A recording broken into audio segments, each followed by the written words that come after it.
పాపం సంకలు గుద్దుకొని మరి సంబరాలు చేసుకుంటుంటే వాళ్ళ కుషినంతా ఆవిరి చేసేసిండు. తొడలు జరుచుకుంటా మరి విజయం మాదే అని మీసాలు తిప్పుకుంటా సందడి చేస్తుంటే బుద్ధి తీరకు ముందే అసలు ముచ్చట గిది అని కుండ బద్దలు కొట్టి వాళ్ళకు స్టాక్ ఇచ్చిండు.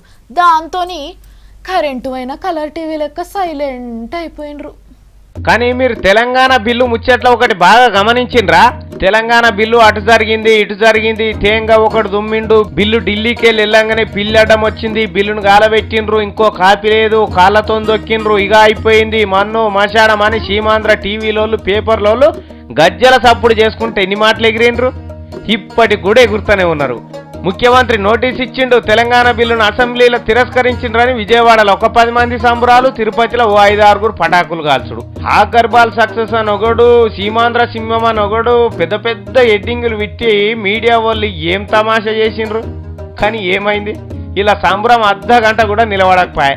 తెలంగాణ బిల్లు మీద కాదు ఓటింగ్ పెట్టింది, నల్లారి నోటీస్ మీద. దాంతో ఒరిగింది ఏం లేదు. తెలంగాణ బిల్లు సంపూర్ణ అభిప్రాయం తీసుకొని ఢిల్లీకి వచ్చేసింది. ఇక ఆంధ్రప్రదేశ్ తోని మాకు పని లేదు, పార్లమెంట్ లో బిల్లు పెడుతున్నామని చెప్పేసిండు Diggi sir. Introduce the bill in the parliament after the cabinet goes through the recommendations, suggestions given by the honorable members of the Andhra Pradesh Assembly. Therefore, the process has completed another milestone which was necessary in the bifurcation of the state.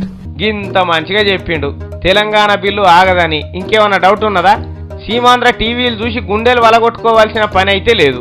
కానీ డిగ్గిరాజ్ సార్ను 4-5 నెలల సంది మీరు చూసినరో లేదో, ఈ టీవీలోళ్ళు గందరగోళం చేసినప్పుడు అల్లా టక్కున టీవీలో ముంగడికి వచ్చి తెలంగాణ ప్రజలు దేనికోసం ఎదురు చూస్తున్నారో అదే ముచ్చట చెప్పిపోతాడు.